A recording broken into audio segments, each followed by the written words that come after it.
እኛ ደግሞ ቻርጅ የምንደረገው በምንድነው? በእግዚአብሔር ቃል ነው፣ በንስሐ ነው፣ በቅንነት ነው፣ በበጎነት ነው፣ እጅን በመቆጣጠር ነው፣ ልብን አይምሮን በመቆጣጠር ነው። እኛ ጋራ ያሉት እነሱ ጋራ ካሉት ይበልጣሉና አትፍራ። መጽሐፍ ቅዱስ የእግዚአብሔር ቸርነት ብቻ ሳይሆን የሰይጣንም ክፋት ተጽፎበታል። አብርሃምም ተጽፏል፣ ፈርዖንም ተጽፏል። ነብይ ወይ አለቀልን፣ አበቃልን፣ ዙሪያችንን ተከበናል፣ በብዙ ፈረስ፣ በብዙ ሰረገላ፣ በብዙ ወታደር ተከበናል፣ አለቀልን፣ ወየውልናል። ደስ አይልም? ምእመናን እንደዚህ ማለት ብቻ አይደለም። ደቀ መዝሙር ምን እንደሆነ ጸለየለት። ጌታዬ እኔ ያየሁትን እንዳይ እርዳው፣ አይኑን አብራለት፣ ክስት አይንቲሁ አይኖቹን ግለጥለት፣ አይኖቹን አብራለት። ልብ አድርጉ፣ ክፉ ወደ ማን አይቀርብም? ወደ አንተ። መቅሰፍት ወደ የት አይገባም? ወደ ቤት አይገባም ይልና ቀጥሎ ምን ይላል? የማይገባበትን ምክንያት የማይቀርብበትን ምክንያት ዳዊት ሲዘረዝር ምን አለ? እስመ ለመላእክቲሁ ይእዝዞሙ በእንቲአከ። አያችሁ፣ ይህን ማመን ነው ጀግና ማለት። ይህ ማነው ጀግና ማለት? ጠላታችሁን እያገዘፋችሁት በሄዳችሁ ቁጥር ረዳታችሁ ይጠፋባችኋል። ችግራችሁን እያገዘፋችሁ በሄዳችሁ ቁጥር መፍትሄው ይጠፋባችኋል። ደስ የሚል ቃል ወቆይታ አስተአቅርቦሙ ለአሐዱ እምእሉ ንዑሳን፣ ከታናናሾቹ አንዱን እንኳን እንዳትንቁ ተጠንቀቋል። የዘነጋናቸው ሰው የሉም በየሰፈሩ።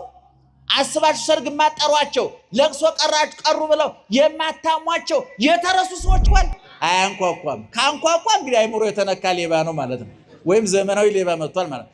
ከበርቁሜ ምን አደርጋለሁ አለ እግዚአብሔር፣ አንኳኳለሁ። ቸርነቱን አምናችሁ ከቅድስት ድንግል እናቱና ከቅዱሳን ባለሟሎቹ የሚገኘውን ጥበቃና ምልጃ ተስፋ አድርጋችሁ በዚህ ቦታ እግዚአብሔር የሰበሰባችሁ ወገኖቻችን እንዴት አደራችሁ? እንዴት አረፈዳችሁ? እንዴት ቆያችሁ? በየጊዜው በየቦታው በየምክንያቱ በጆሮአችን ልክ የሚነግረን በምንኖረው መጠንም የሚያስተምረን ትናንት ከኛ ጋር የነበረ አሁን በዚህ ሰዓት በመካከላችን ያለ ነገ ከነገ ወዲያም እንደማይለየን አፋችንን ሞልተን የምንመሰክርለት ልባችንን ሞልተን የምናምነው የአባቶቻችን አምላክ ልዑለ ባሕርይ እግዚአብሔር እስከዛሬ ስላደረገው በጎ ነገር ወደፊትም ስላዘጋጀልን መልካም ነገር ሁሉ ሕያው ቅዱስና ዘላለማዊ ስሙ ይክበር ይመስገን፣ ይክበር ይመስገን፣ ይክበር ይመስገን። ደህና አደራችሁ። እጥር ምጥን ሰብሰብ አድርገን ለቀለለቱ የሚመጥነውን ለእናንተም የሚጠቅማችሁን እግዚአብሔር የነገረንን የገለጠልንን ኦርቶዶክሳዊ ተዋሕዶ ቤተክርስቲያን ያስተማረችንን እንነግራችኋለን። እናንተ የምትሰሙት እኛም የምንናገረው አይንሳን አይንሳችሁ። እግዚአብሔር ጆሮአችሁን ይክፈት፣ አንደበታችንንም ይፍታ።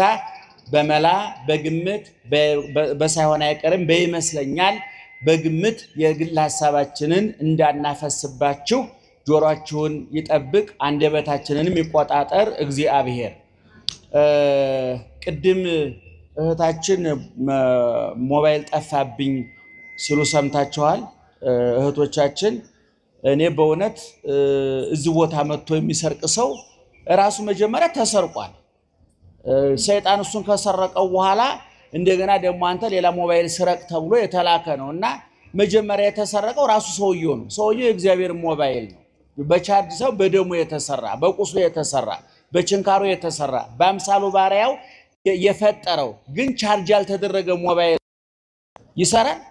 አይሰራም። እኛ ደግሞ ቻርጅ የምንደረገው በምንድነው? በእግዚአብሔር ቃል ነው፣ በንስሐ ነው፣ በቅንነት ነው፣ በበጎነት ነው፣ እጅን በመቆጣጠር ነው፣ ልብን አይምሮን በመቆጣጠር ነው። ስለዚህ ይሄን ሞባይል የሰረቅሽው እህቴ ነገ ምንም ሊገጥመኝ ይችላል። ነገር ግን ራሱ መጀመሪያ የተሰረቀ ሰው ነው። የሰራቂ ሰራቂ፣ የተሸናፊ ተሸናፊ፣ የሌባ ሌባ ማለት እሱ ሰውየውን ራሱን መጀመሪያ ማን ሰርቆታል? ሰይጣን ሰርቆታል። ሁለተኛ ደግሞ እሱ በአቅሙ እኔ እንደተሰረኩ አልቀርም ብሎን ሞባይል የሰረቀውና በእውነት እንዲህ አይነት ሰዎች ካላችሁ ምናልባት እዚህ ቦርሳ የቀደዳችሁ ብቻ አይደላችሁ። በየቢሮ በየሱቁ ያልተመዘገቡ ሌቦች አሉ። ሱፍ ለባሽ ሌቦች አሉ። ወፍራም ሌቦች አሉ። ሀብል ያደረጉ ሌቦች አሉ። በየቢሮ የተቀመጡ በየሱቁ የተቀመጡ በየትዳሩ የተቀመጡ እልፍ አእላፍ ሌቦች አሉ። እነዚህ የለየላቸው ናቸው የመጡት እንጂ በየቢሮ ያሉ በየሱቁ ያሉ ሌቦች አሉና ለሁሉም ልብ ይስጥልን፣ ልብ ይስጥልን። ደህና አደራችሁ። ነቃ ብላችሁ ስሙን አናስረዝምባችሁ፣ በማሳጠር እንተባበራችኋለን። በዚህ በመጽሐፈ ነገሥት ካልዕ በሁለተኛው መጽሐፈ ነገሥት እያልኳችሁ ነው። ምዕራፍ 6 ቁጥር 16 ላይ እንዲህ የሚል ቃል ተጽፏል። እኛ ጋራ ያሉት እነሱ ጋራ ካሉት ይበልጣሉና አትፍራ ይላል። ይህንን አብረን ሁላችንም እንልና ለአንድ በ20 እና በ25 ደቂቃ የሚጠናቀቅ ጥቂት የቁርስ እናስተምራችኋለን። አብረን እንበለው። እኛ ጋራ ካሉት እኛ ጋራ ያሉት እነሱ ጋራ ካሉት ይበልጣሉና አትፍራ። እነማን ጋር ያሉት ምን ያደርጋሉ? እነማን ጋራ ካሉት እነሱ ጋራ ካሉት እነማን ጋር ያሉት ይበልጣሉ? እኛ ጋር ያሉት ይበልጣሉ። ስለዚህ አትፍራ ይላል። ይሄ በመጽሐፈ ነገሥት ቀዳማዊ ምዕራፍ ካልዕ ማለት ነው። ምዕራፍ 6 ቁጥር 16 ላይ ያለ የእግዚአብሔር ቃል ነው። መቼም መጽሐፍ ቅዱስ በክፉዎችም በደጎችም ታሪክ የተሞላ ነው። መጽሐፍ ቅዱስ የእግዚአብሔር ቸርነት ብቻ ሳይሆን የሰይጣንም ክፋት ተጽፎበታል። አብርሃምም ተጽፏል፣ ፈርዖንም ተጽፏል።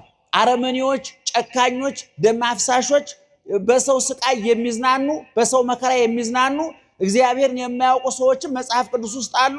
እንደገና እግዚአብሔር እንደ ልብ ያለ ሰው አገኙ ብሎ የመሰከረላቸው የእግዚአብሔር ወዳጆች የተባሉ አብርሃም በአርክ በዲበ ምድር አብርሃም በምድር ላይ አብርሃም የሚባል ወዳጅ አለኝ ብሎ እግዚአብሔር አማካሪ ያደረገው ሰዶምን ገሞራን ለማቃጠል ሲወስን እግዚአብሔር በልዩነት ያማከረው ለማን ነው?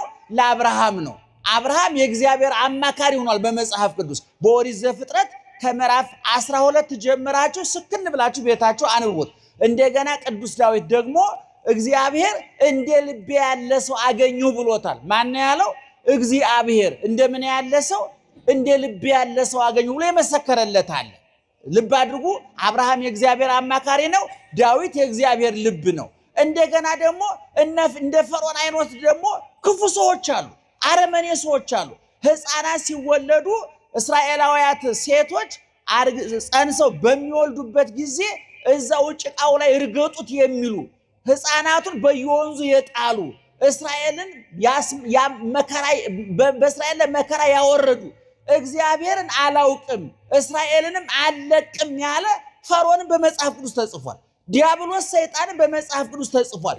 የተናገሩ እንስሳ በመጽሐፍ ቅዱስ ተጽፏል። ስለዚህ መጽሐፍ ቅዱስ የተዋጣለት የቅዱሳን መጽሐፍ ብቻ አይደለም፣ የቅዱስ እግዚአብሔር መጽሐፍ ብቻ አይደለም። እግዚአብሔር የወደቁትንም የተነሱትንም ጽፎልናል። ከተነሱት እንድንማር፣ ከወደቁትም እንድንማር፣ የረከሱትም የተቀደሱትም ተጽፈዋል። ያጠፉትም ያለሙትም ተጽፈዋል። እንደ ልቤ ያለ ሰው ዳዊትም እንደ የእግዚአብሔር አማካሪ የተባለው አብርሃም ተጽፏል። ሌሎች ደግሞ መጥፎ ሰዎች ተጽፈዋል። ስለዚህ መጽሐፍ ቅዱስ የተመረጡ ሰዎች ታሪክ ብቻ አይደለም ማለት ነው። እየሰማችሁ ነው? የተመረጡ ሰዎች ብቻ ታሪክ አይደለም። ያለፈላቸው ድል ያደረጉ የአሸናፊዎች መጽሐፍ ብቻ አይደለም እና አሁን ቅድም በነገርኳችሁ በዚህ በመጽሐፈ ነገሥት በተለይ በብሉይ ኪዳን ብዙ አይነት ሰዎች ተጽፈዋል። ጥሩ ነገስታት ነበሩ፣ ህዝባቸውን በትክክል ያስተዳደሩ፣ እግዚአብሔርን ያመለኩ፣ ሃይማኖታቸውን የጠበቁ፣ ኃላፊነት የሚሰማቸው፣ ተጠያቂነት የሚሰማቸው፣ ወንበሩ የሚቆረቁራቸው፣ ኃላፊነታቸው የሚከብዳቸው፣ የተሾሙበት ዓላማን የተረዱ መሪዎች ነበሩ። በግልባጩ ደግሞ የመሪነታቸውን ዓላማ የዘነጉ ወደ ተመሪነት የወረዱ አልጋ ሲሏቸው አመድ ላይ የተገኙ ሲያከብሯቸው የተዋረዱ ሲቀድሷቸው የረከሱ ያለማሉ ተብሎ ያጠፉ ደግሞ ተጽፏል በመጽሐፍ ቅዱስ። ስለዚህ እግዚአብሔር መጽሐፍ ቅዱሱ እንዲጻፍልን ሲያደርግ የተመረጡ ሰዎች መጽሐፍ ብቻ አይደለም፣ ወድቀው የተነሱ ረክሰው የተቀደሱ ጠፍተው የተገኙ ኃጢአተኛውን ወደ ጽድቅ የመጡ ቆሽሸው የታጠቡ ሰዎች ታሪክም ተጽፏል። ይሄ ለእኔና ለእናንተ ተስፋ ነው አይደለም? ምእመናን ረክሶ መቀደስ አለ፣ ወድቆ መነሳት አለ፣ ጠፍቶ መገኘት አለ። ርኩስ ኃጢአተኛ ሌባ ወንበዴ ተብሎ እንደገና በዛው በመጽሐፍ ቅዱስ ወደ ቅድስና የተመለሱ ሰዎች አሉ። ወደ በጎነት የተመለሱ ሰዎች አሉ። ስለዚህ እግዚአብሔር መጽሐፍ ቅዱስን ሲያጽፍልን የኛ የህይወት መመሪያ እንዲሆን ነው። ጻድቃኑ እንዳይመጻደቁ መውደቅ እንዳለ እንዲያውቁ፣ ኃጢአተኞች ተስፋ እንዳይቆርጡ መነሳት እንዳለ፣ የተቀደሱት መርከስ እንዳለ ተጠንቅቀው እንዲኖሩ፣ የረከሱት መቀደስ እንዳለ ተስፋ እንዳይቆርጡ፣ ያገኙ እንዳይመጻደቁ፣ ያጡ እንዳይሳቀቁ ነው መጽሐፍ ቅዱስ የተጻፈው ደስ በሚለው ሁኔታ። እና ቅድም በነገርኳችሁ በመጽሐፈ ነገሥት ላይ ዛሬ እስራኤልን ታቋታላችሁ አይደል? ንገሩ። አታቋትም? ጮክ ብላችሁ ንገሩ። አታውቋትም? እስራኤላዊ መቼም ኢትዮጵያዊ ሆኖ እስራኤልን የሚያውቅ የለም። እንደው የማን አምላክ ይጠብቅህ ነው የምንባባለው? ጮክ በሉ እስቲ።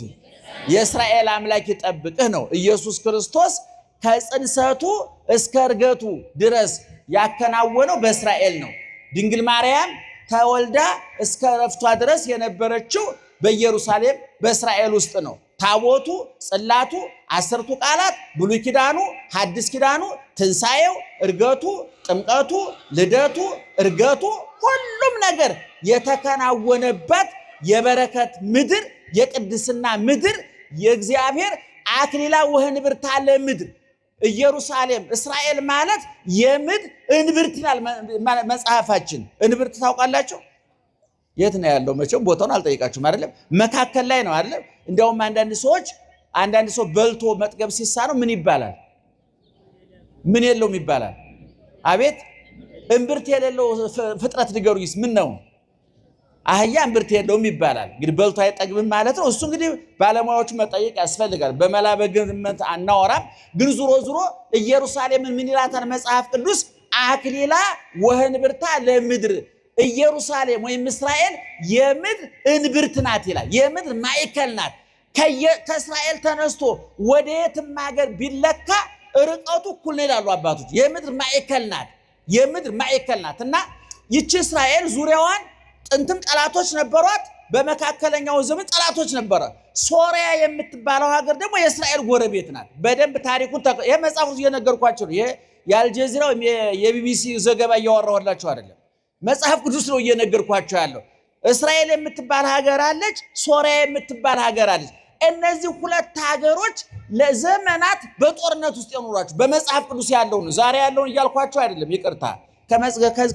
ከጊዜው የዜና ዘገባ ወጣ በሉና የዛሬ 3000 ዓመት ወደ ኋላ ተመልሰ ነው እየተነጋገርን ያለው። እስራኤል የምትባል ሀገር አለች፣ ሶሪያ የምትባል ሀገር አለች። ይሄ ንጉስ በቤተ መንግስት ሆኖ እስራኤልን እንዴት እንደሚያጠፋ ቤተ መቅደሱ እንዴት እንደሚያቃጥል ከመሳፍንቱ ከመኳንንቱ ጋር ይመክራል። የቱ ነው ማለት ነው? አቤት የቱ ነው? ሶሪያ ሆኖ ማለት ነው። በደንብ ስሙኝ። ሀገሮች ማንና ማን ናቸው? አቤት እስራኤልና ሶሪያ። አሁን ቤተ መንግስቱን በሩን ዘግቶ ማንም ወሬኛ ሰላይ እንዳይደርስበት አድርጎ ባለስልጣኖቹን ሰብስቦ እየመከረ ያለው የማን መንግስት ነው? የሶሪያ መንግስት ነው። አሁን ቤተ መንግስት ውስጥ የሚመከረውን ምክር የእስራኤል መንግስት በምንም አይነት መረጃውን ሊያገኝ አይችልም። እንደዛሬው የስለላ መሳሪያ የለም። እንደዛሬው የተራቀቀ ቴክኖሎጂ የለም። እና ነገር ግን ኤልሳ የተባለው ነቢይ እስራኤል ነው ያለው። ልብ አድርጉ። ምክሩ እየተመከረ ያለው የት ነው? ሶሪያ ነው፣ ደማስቆ ዋና ከተማው። ኤልሳ ደግሞ ያለው እስራኤል ውስጥ ነው ያለው። ቤተ መንግስት ውስጥ ንጉሱ በሩን ዘግቶ የሚመክረውን ምክር የእስራኤል መንግስት በምንም አይነት መረጃ ሊያገኝበት የሚችለው እድል አልነበረው። ነገር ግን ነቢዩ ኤልሳ በር ተዘግቶ ምን ይደረግ እንደነበረ ሙሉ መረጃ ያለው በጸጋ የተገለጠለት ኤልሳ የሚባል ነቢይ ነበር። በኋላ ለእስራኤል ንጉስ ይነግረዋል። የሶሪያው ንጉስ በር ዘግቶ ምዕመናን፣ ይሄ ማለት ነቢዩ ፖለቲካ ውስጥ ገብቷል ማለት አይደለም። ጥንቃቄ አድርጉልን። እኔ አንዳንድ ጊዜ አንዳንድ ነገሮች ስንናገር ፖለቲካ ገሌ ገባ፣ ስለ ፖለቲካ ተናገር። በመጀመሪያ ደረጃ ምድር ላይ እስካለን ድረስ ከፖለቲካ ነፃ መሆን አንችልም። አይነቱ ላይ ነው ማንግባባው እንጂ ማንም ሰው ከፖለቲካ ነፃ አይደለም። ይሄን ብዙ ሰው አይረዳልንም። እና ነቢዩ ፖለቲካ መግባቱ አይደለም ነገር ግን የሶርያው ንጉስ በር ዘግቶ ከመሳፍንቱ ከመኳንንቱ ከባለስልጣኖቹ ጋር እየተማከረ ያለው የእስራኤልን ቤተ መንግስት ለመድፈር ብቻ አይደለም፣ ቤተ መቅደሱን ለመዝረፍ ነው፣ ነዋያተ ቅድሳቱን ለመዝረፍ ነው። የእስራኤልን አምላክ እግዚአብሔርን ጭምር ለማዋረድ ነው የሚመጣው። ስለዚህ ነቢዩ በቤተ መንግስት እየተመከረ ያለውን ምክር ለእስራኤሉ ንጉስ የነገረው መንግስትህን ጠብቅ ብሎ ፖለቲካ ውስጥ ገብቶ ለመፈትፈት አይደለም። የነቢያት ጠባይ አይደለም። ነቢያት የፍርድ ጎደለ ድሃ ተበደለ ብለው ባመኑ ጊዜ ፊት ለፊት ነው የሚናገሩት። በተዘዋዋሪ እንኳን አይናገ ፊት ለፊት ነው የሚነግሯቸው። አሁን ግን የሶርያው ንጉስ በር ዘግቶ እየመከረ ያለው ቤተ መቅደሱን ለማቃጠል ነዋያተ ቅድሳቱን ለመዝረፍ ጭምር ነው እየመከረ ነው። ስለዚህ ያ ቤተ መንግስት ተዘግቶ የተመከረው ምክር በጸጋ ተገልጦለት ማን ያውቃል? ኤልሳ ነብዩ በኋላ ለእስራኤል ንጉስ ይነግረዋል። ሶርያውያን ተማክረዋል፣ ጨርሰዋል፣ ወታደር ልከዋል፣ ወታደሮቹ እዚህ ቦታ ደርሰዋል ይልና መረጃውን ይነግረዋል። የእስራኤል ንጉስ ሙሉ መረጃ ስለደረሰው እነዛን መልእክተኞቹን እየተቀበለ አሸንፎ ይልካቸዋል። በኋላ የሶርያው ንጉስ ተበሳጨ። ከኛ መካከል መረጃ እያወጣ የሚሰጥብን አለ ወይ ብሎ ጠየቀ። እየሰማችሁ ነው ታሪኩን? መጽሐፍ ቅዱስ መጽሐፈ ነገሥት ካልዕ ምዕራፍ 6 ነው እየተረኩላችሁ ያለው። ከዛ ከኛ መካከል መረጃ እያወጣ የሚሰጥ አለ ወይ? ትሰማላችሁ ሰሞኑን አይደለም? የኢራንን ጀነራሎቹን ጠቅላላ እንዴት እየለቀሙ እንደገደሏቸው እስራኤላውያኑ ሰምታችኋል። ይሄ ስለላው እግዚአብሔር እየረዳቸው አይደለም። ይሄ ስለላው ውጤት የድካም ውጤት ነው፣ የአእምሮ ውጤት ነው። ዝም ብለህ ጭንቅላትን ዘግተህ በር ዘግተህ እግዚአብሔር ይረዳኛል ብትል መና ከደመና አይወርድም። መጀመሪያ ምጣድህን ጣድ፣ እግዚአብሔር እንጀራውን ሊያሰፋልህ ይችላል። ምጣድ ሳይጥዱ እንጀራ አምጣ፣ የቀረ ዘመን ወገኑ። የኛ የራሳችን ጥረት ማድረግ አለ፣ መጣጣር አለብን። እና አሁን ሲልክ የእስራኤል ንጉስ እየተቀበለ ሲገላቸው በኋላ ንጉስ ተበሳጭቶ ከእናንተ መካከል መረጃ እያወጣ ለእስራኤል የሚያቀብል አለ ብሎ ንጉሱ ወርህፀት በጣም ተበሳጭቶ ተቆጥቶ ተናገረ።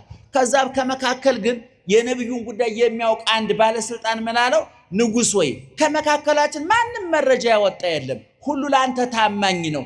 ነገር ግን እኛ በር ብንዘጋም የተዘጋ በር የማይገድበው የተዘጋ በር የማይመልሰው ኤልሳ የሚባል ነብይ አለ። እኛ ዘግተን የመከርነውን እግዚአብሔር ስለሚገልጥ ነብይ ስለሆነ ለእስራኤል ንጉስ መረጃ እየሰጠ የሚያስመታን እሱ ነው ብሎ ነገረው። ታሪኩን እየሰማችሁ ነው። ሀገሮቹ እነማን ናቸው? አቤት ሶርያና ምክሩ እየተመከረ ያለው የት ነው? የማን ንጉስ? ከማን ጋር? ከባለሟሎቹ ከባለስልጣኖቹ ጋር። መረጃውን አውጥቶ የሰጠበት ማን ነው?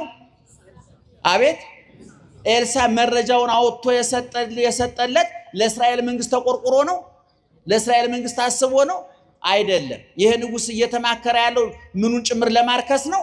ቤተ መቅደሱን ለማርከስ ስለሆነ፣ ነዋያተ ቅድሳቱን ለመዝረፍ ስለሆነ፣ ቤተ መቅደስ እግዚአብሔር የሚገለገልበትን ማይጠንተ ወርቁን በቤተ መቅደስ ውስጥ ያለውን አይታቸዋል። በጣሊያን ጊዜ በግራኝ ጊዜ ኦርቶዶክሳዊ ተዋሕዶ ቤተክርስቲያን ብዙ ነዋያ ቅድሳቷን የወርቁ ጥና የወርቁ መስቀል እየቀለጠ አምባር ቀለበት የሆነው በወራሪዎች አማካኝነት። ስለዚህ የሚመጣውን መከራ መቋቋም ያለብን ለሃይማኖታችን ስንል ነው ማለት ነው፣ በዘመናት ይሆን። ስለዚህ ከዛ በኋላ ንጉሱ ተበሳጨ፣ ተነገረው። ንጉሱ ምን አደረገ?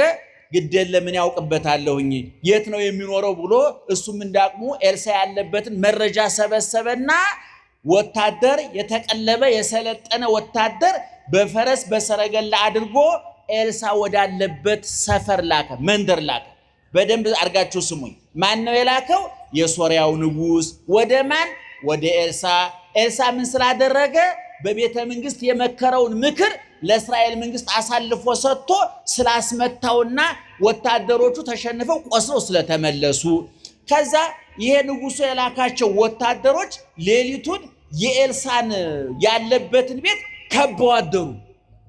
በኋላ የኤልሳ ደቀ መዝሙር የነብዩ ደቀ መዝሙር ሌሊት ለሽንት ሲወጣ ዙሪያውን የሶርያ ወታደሮች በፈረስ በሰረገላ በዘመኑ ባለው ጦር መሳሪያ ታጥቀው ዙሪያቸውን ከበው አገኙ። ደነገጠ ደቀ መዝሙሩ፣ ተማሪ የኤልሳ ደቀ መዝሙር ደነገጠ። ነብዩ ሆይ ተመልሶ ገባ። ሽቱ ሊሸና የነበረው ደንግጦ መልሶ መጣ። ነብዩ ወይ አለቀልን፣ አበቃልን፣ ዙሪያችንን ተከበናል፣ በብዙ ፈረስ፣ በብዙ ሰረገላ፣ በብዙ ወታደር ተከበናል፣ አለቀልን፣ ወየውልን አለው። ማን ነው እንደዚህ ያለው? አቤት ማን ነው? የኤልሳ ተማሪ። ለማን? ለኤልሳ።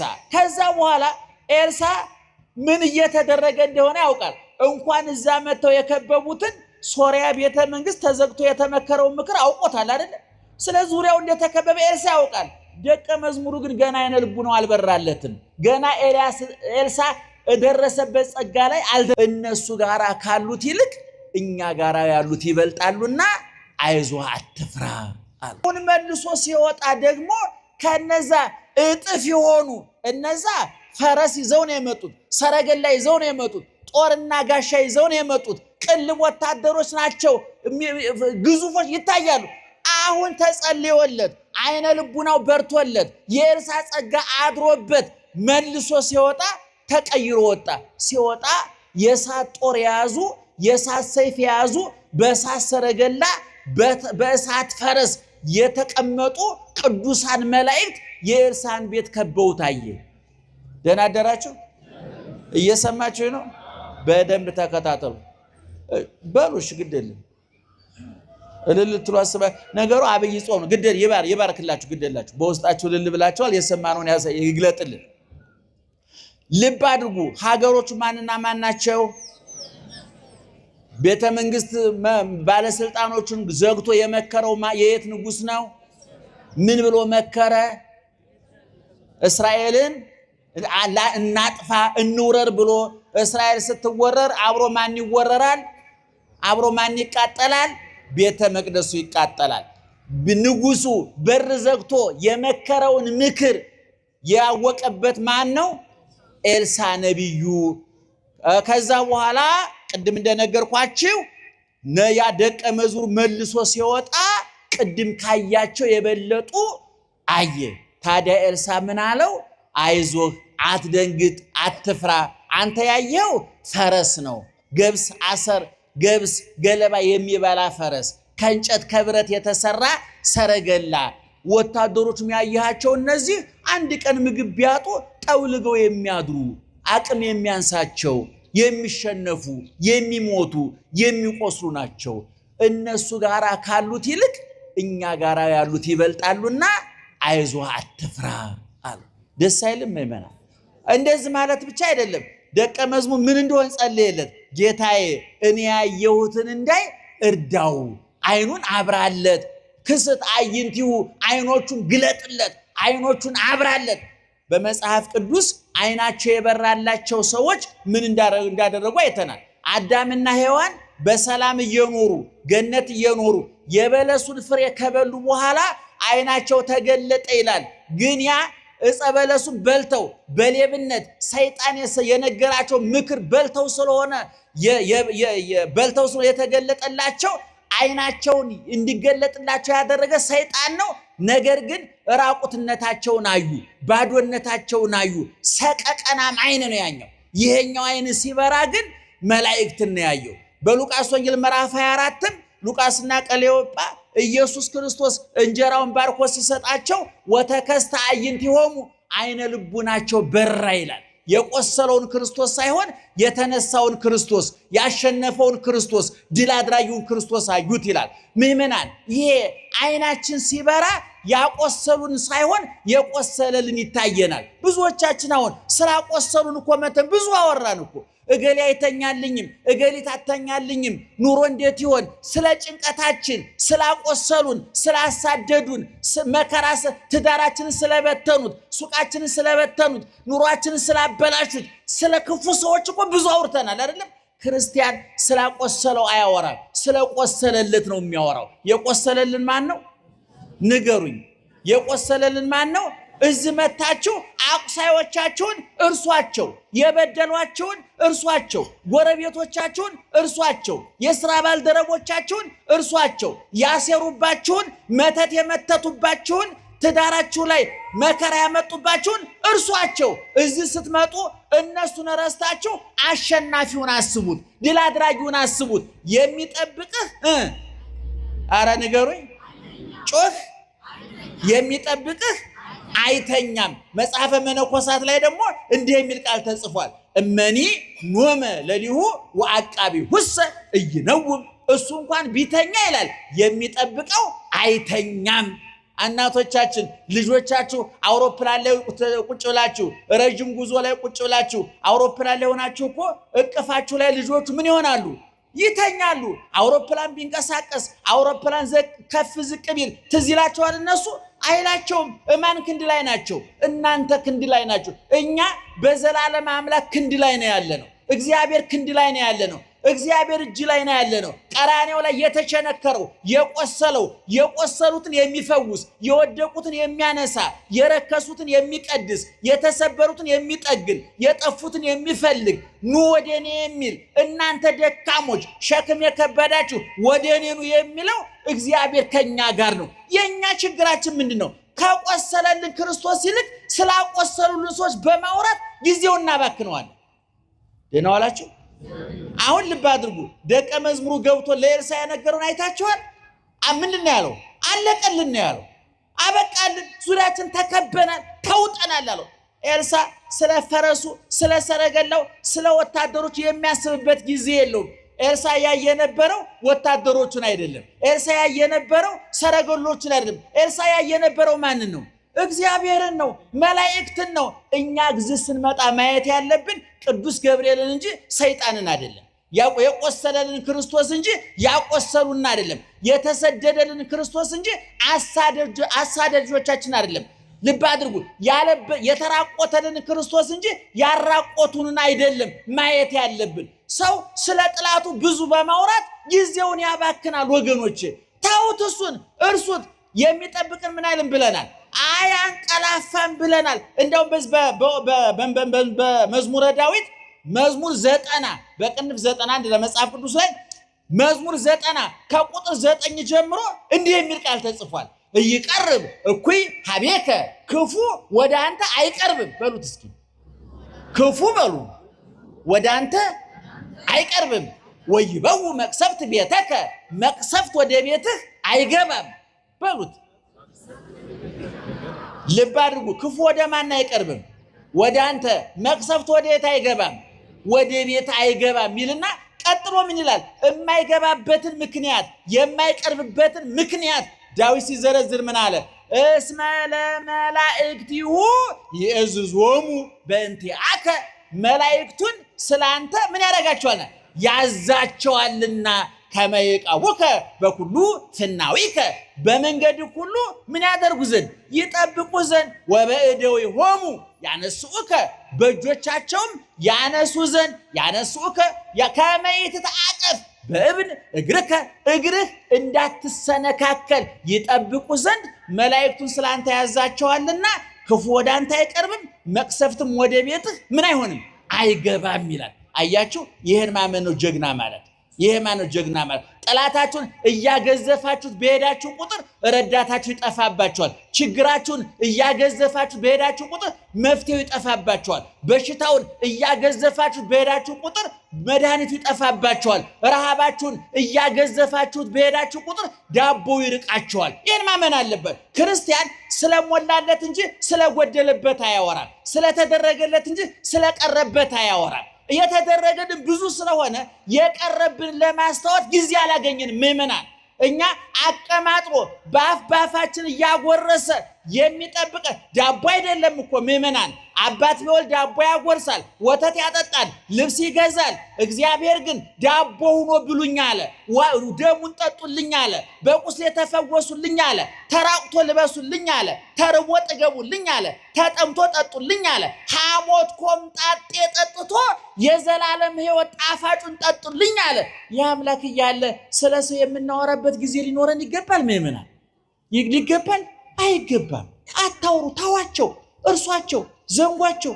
በማቴዎስ ወንጌል ምዕራፍ 18 ቁጥር 10 ላይ ደግሞ እንዲህ የሚል ቃል ተጽፏል። ደስ የሚል ቃል ወቆይ ታስተሐቅርዎሙ ለአሐዱ እምእሉ ንዑሳን ከታናናሾቹ አንዱን እንኳን እንዳትንቁ ተጠንቀቋል። ከታናናሾቹ ታናናሾች ማለት በምንድነው? በጤና ከኛ ያነሱ፣ በእድሜ ከኛ ያነሱ፣ በገንዘብ ከኛ ያነሱ፣ በስልጣን ከኛ ያነሱ፣ ከኛ ጎሳ ያነሱ፣ ከኛ ብሔር ያነሱ ብለን የምናስባቸው እኛ አስበን ሰርግ የማንጠራቸው ለቅሶ በሉን ብለን የማናማቸው የረሳናቸው የዘነጋናቸው የሉም በየሰፈሩ አስባችሁ ሰርግ ማጠሯቸው ለቅሶ ቀሩ ብለው የማታሟቸው የተረሱ ሰዎች የሉም። እነዛን እንዳትንቋቸው እንዳታቃልሏቸው ተጠንቀቁ አለ ጌታ። ኧረ ቀጥሎ ያለው ምን ይላል? እብለክሙ ከመ መላእክቲሆሙ ወትረ ይሬኡ ገጾ ላዌ ዘበሰማያት። እውነት እላችኋለሁ በመላእክቶቻቸው አለ። የነማን መላእክት? እስኪ አንተ ንገረኝ። አትናቋቸው የተባሉት እነማን ናቸው? አትናቋቸው የተባሉት እነማን ናቸው? ታናናሾች እነማን ናቸው? ጤና የሌላቸው፣ ገንዘብ የሌላቸው፣ ዘመድ የሌላቸው። አሁን እንደው ዝበር ላይ ያለው ሰውዬ እንደው ቅድም ስታልፉ 1 ብር ለመስጠት እንኳን ጊዜ አጥሯችሁ ትታችሁት የመጣችሁ ሰውዬ ስትመለሱ ይገርምሃል ወንድሜ ትናንትና እኮ 50 ሚሊዮን ብር ደረሰኝ ቢላችሁ ይገርማል። ቅድም እኮ ሰላም ለላስቤ ተጣድፌ እኮ ነው ተንቀሸቀሹ። ይገርማል። እንዴት ነህ? ላንሳህ፣ ልጣልህ፣ ላልብስህ። አሁን እንደው ትልቅ ባለስልጣን ራት እንደው ዛሬ ራት እናንተ ጋር መጣለሁ ቢላችሁ እንቅልፍ ይወስዳችኋል። ተበድራችሁ እኮ ትደግሳላችሁ። አሁን ትልቁ ባለሀብቱ ሰውዬ አሁን እዚህ ሀገር የሉም እንጂ እንደው ዛሬ ማታ እናንተ ጋር ተበላሉ ቢሏችሁ ተበድራችሁ በግ ገዝታችሁ ፍየል ገዝታችሁ። ብልጠቱ ምንድን ነው? 1 በግ በዛ 100 በግ መግዣ ይጥሉልኛል ነው። ሌላ ነገር ለነፍስ እኮ አይደለም። እኛ ሂሳባዊ እኛ እኮ ጀግኖች እኮ ነን። ስናጎርስ እኮ መጥነን ነው። መልሶ ያጎርሰኛል አያጎርሰኝም ብለን ለክተን አይደል እንዴ? አሁን የትንሣኤ ሰሞን ጠዋት ምሳኛ ጋር ነው እንትና ስትለው እኮ በቀጭ ነው የተጻፈች ምን አለች? እራት አንተ ጋር ነኝ የምትል እኮ አለች እኮ የለችም አለ። እንደዛ ቢሆንማ የወደቁትን አጠሯችሁ። ልብ ካላችሁ ታላቁ ሊቅ ዮሐንስ አፈወርቅ ውሾችን እንኳን አስበህ ትቀልባቸዋለህ ገና ግቤን ይጠብቃሉ ብለህ የመንግስተ ሰማያት መግቢያ ድሆቹ በር ላይ ወርቀው ለምን ትተዋቸዋለህ? አንተ ደህና አደራችሁ? እየሰማችሁ ነው? ስለዚህ ክፉ መጽሐፉ ምን አለ? ታናናሾቹን አትናቋቸው አለ። ለምን ማንንቃቸው? ቀላል አይምሰሏችሁ። መላኮቻቸው የነሱ መላእክት ይላል። የነማን መላእክት? የነማን? የታናናሾቹ ምዕመናን። ጠባቂ መላክ አለን የለንም? ጮክ ብላችሁ ነገሩ። ጠባቂ መላክ አለን የለንም? ለነማን? አሁን ለምሳሌ 1 ቢሊዮነር ቢኖር ጠባቂ መላክ አለው የለውም? እዚህ በር ላይ የወደቀው የኔ ቢጤ ጠባቂ መላክ አለ የለውም? መላኮቻቸው ይለያያሉ። የቢሊዮነሩ በደንብ የታጠቀ የሰለጠነ፣ እበር ላይ ያለው ደግሞ ክንፍም እንደየረባ የሌለው ግድ የለም ጠብቅና ነው የሚባል መላክ አለ የለም? እዛም ለዛም ሰውዬ ለኔም ለአሜሪካው ፕሬዝዳንትም ለሳቸው አይታዘዝም። ለነን የሚታዘዙ ለነገሩ እንደው ቢታዘዝላቸው እንኳን ቢባል ለሳቸውና ለኔ አንድ አይነት መልአክ ነው የሚታዘዘው። ምክንያቱም መልአኩን የሚመድበው የጌቶቹ ጌታ እግዚአብሔር ነው። የድሆች አምላክ እግዚአብሔር ነው። የጎስቋሎች አምላክ እግዚአብሔር ነው። በተራበ ሌማቱ ሲራቆት መገኘት የሚችለው፣ በዋቃው ሲራቆት የሚገኘው፣ ስንታሰር የሚገኘው፣ ጤና ሲከዳን፣ ገንዘብ ሲከዳን፣ ዘመድ ሲከዳን፣ መያዣ መጨበጫው ሲጠፋን፣ የያዝነው እያመለጠን፣ የሰበሰብነው እየተበተነ፣ አለን ያለው እየከዳን፣ ነገሮች በጨለሙበት ሰዓት ከጎናችን ማን ይገኛል? እግዚአብሔር ይገኛል። ይሄ ጌታ ነው እና መልአኮቻቸው በሰማይ የአባቴን ፊት ያያሉ ማለት ምን ማለት መሰላል? ፊት ማየት በመጽሐፍ ቅዱስ ቋንቋ ባለሟልነት ነው። ዛሬ ወርሃዊ መታሰቢያውን የምናደርግለት ቅዱስ ገብርኤል በሉቃስ ወንጌል ምዕራፍ 1 ቁጥር 13 ላይ እኮ አንተ ማን ነህ ብሎ ሲጠይቀው እኔማ አለ መልአኩ አነ ውእቱ ገብርኤል ዘእቀውም ቅድመ እግዚአብሔር። እኔ በማን ፊት የምቆመው? በማን ፊት? በእግዚአብሔር ፊት የምቆመው ማንኛ አለ? ገብርኤል ነኝ አለ። ፊት ነሳው ማለት ምን ማለት ነው? ብዙ ጊዜ እናገረዋለሁ። እንደው ገሌ እኮ ፊት ነስቶኛል ማለት ምን ማለት ነው? ፊቱን አያሳየኝም በነጠላ ሸፍኖ ነው የሚሄደው ማለት ነው? ምን ማለት ነው? አቤት አንነጋገርም ማለት ነው አይደለም? አኩርፎናል ማለት ነው አይደለም? ከፍትፍቱ ፊቱ እናቶች እኮ ታውቁበታል ስታቀርቡ አይደለም? እጃችሁ ላይ ያለው እንጀራ እኮ በፊታችሁ ላይ ይጋገራል እኮ ሲጋገር ይታያል አይደለም? ደጋግ እናቶች በሞቴ በረበ ማርያም አፈር ስሆን እኔ እንደዚህ ማለት ይቅር እኔ አንዳንድ ሰው የቀረበ ባህል ነው አይባልም። እኔ በጣም ደስ የሚለኝ በማርያም አፈር ስሆን ኧረ በገብርኤል ብላልኝ እንደው ከተግደራደራችሁ እንኳን ገብርኤልን ብዬ ነው ብላ ታመካኛላችሁ እኮ ማመካኛለ። አሁን የዛሬው ሰው ያቀርብላችሁና ትንሽ አትበላም ነበር እሺ ከበቃ ምን ይደረጋል አይባልም። የኢትዮጵያዊ ጠባይ አይደለም ወገኖቻችን፣ እውነት አይባል። እኔ ማርያምን ኧረ በስላሴ እንዴት ደስ እንደሚለኝ አያችሁ። ከፍትፍቱ ፊቱ ማለት እኮ እጁ ላይ ቆሎ ይዞ ፊቱ ላይ ክትፎ ያለ ማለት ነው። እናቶቻችን ሽሮ እያቀረቡላቸው አፋቸው ላይ ሲናገሯቸው ግን ልክ የተለያየ ምግብ ያቀርቡን ደስ ሲሉ። ስለዚህ መላእክት በሰማይ የማን ፊት ያያሉ? የአባቴን ፊት ያያሉ። ምን ማለት መሰላችሁ?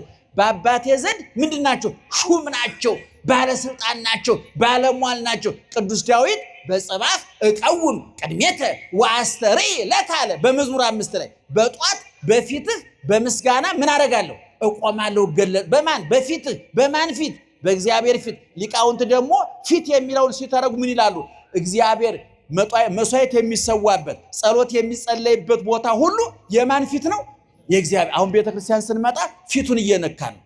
እኔ አሁን ቤተክርስቲያን መጥቼ ስሳለም የህንጻው አለ አይደለም በሩ ነክቼ እንደዚህ ስሜ እንደዚህ ካላልኩ ያገኘሁት አይመስለኝም። አንዳንድ ሰው በርቀት እጅነስ ምናምን ስለምታዩት እናንተ የነካች ስለሚመስላችሁ፣ እኔ ግን መንካት አለብኝ። ልክ እመቤታችን ቤተክርስቲያን እጅ ህንጻውን ነክቼ ስስም እኔ እመቤታችን አግኝቼ ሳምኳቱ ነው የሚመስለኝ።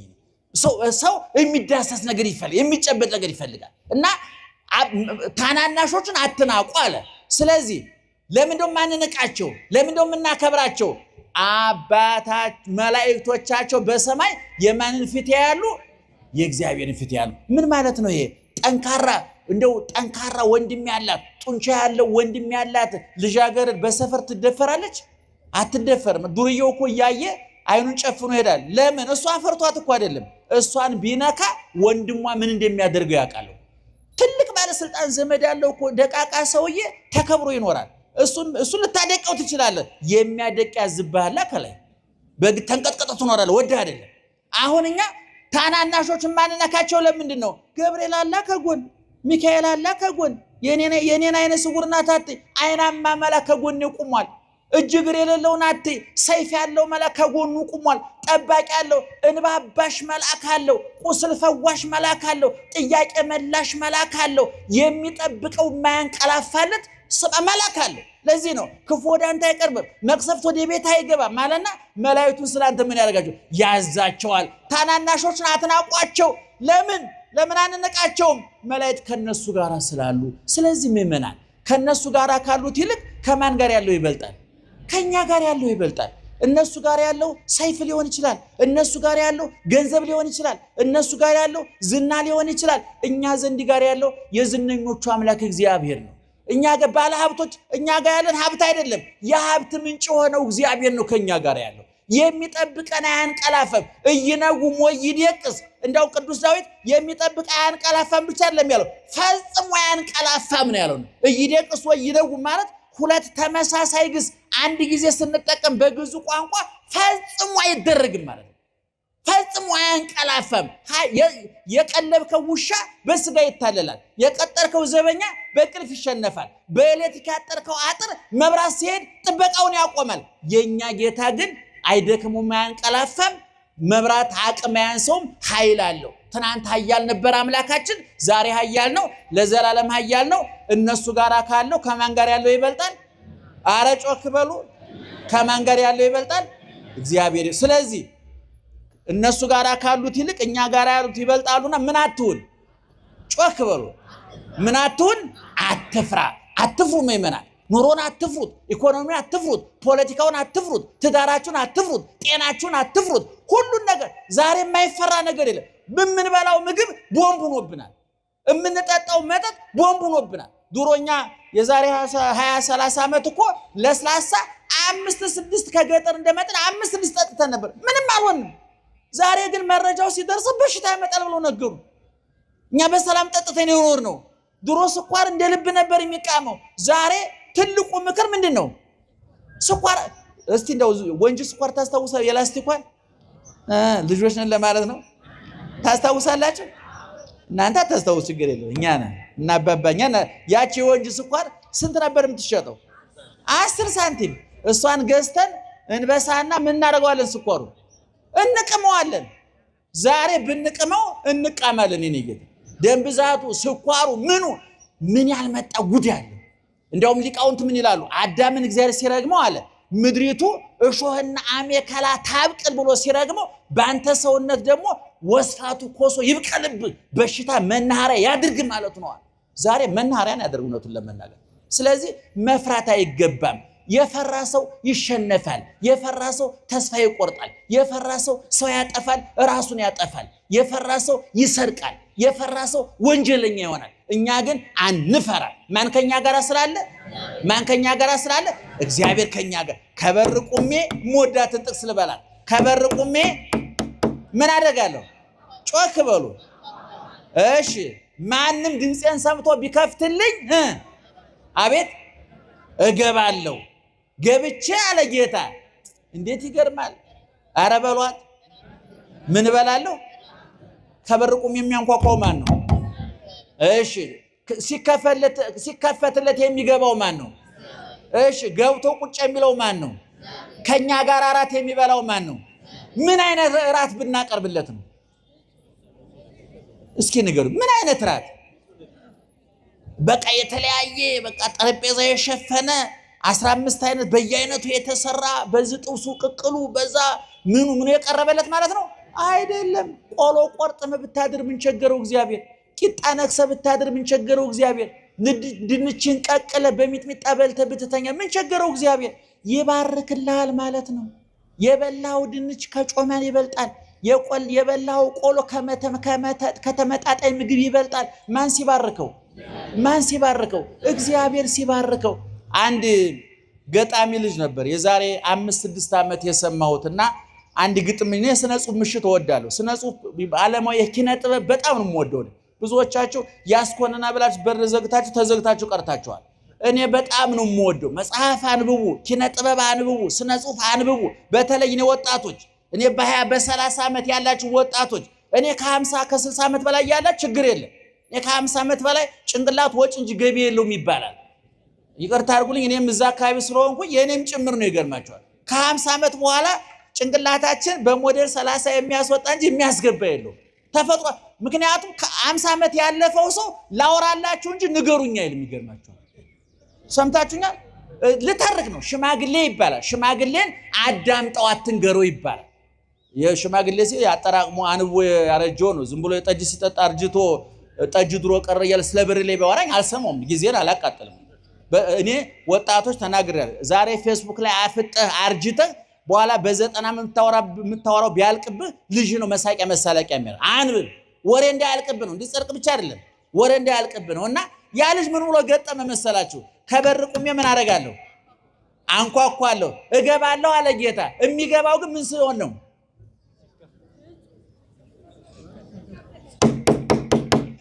ምን አደርጋለሁ ማለት እስቲ እኔ ምልክቱን እያያችሁ ንገሩኝ።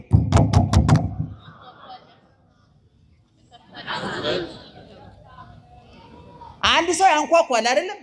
እሺ አንኳኩቶ ከተከፈተለት ይገባል። ካልተከፈተስ?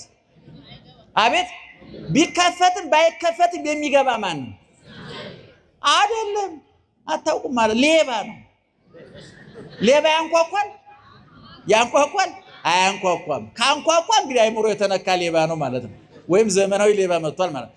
ከበር ቁሜ ምን አደርጋለሁ አለ እግዚአብሔር? አንኳኳለሁ፣ እገባለሁ አለ። ግን የሚገባው ምን ሲሆንለት ነው? አቤት ሲከፈትለት ነው። እና የባለ ገጣሚው ልጅ ምን አለ መሰላችሁ? ጌታ ሆይ ከበር ቁሜ አንኳኳለሁ፣ ብትከፍቱልኝ ይገባለሁ ብለው ነበረ። አሁን ባለው ሁኔታ ግን ምንም ብታንኳኳ የመስማት አቅም ጠፍቷልና ሰብረህ ገብተህ አድነን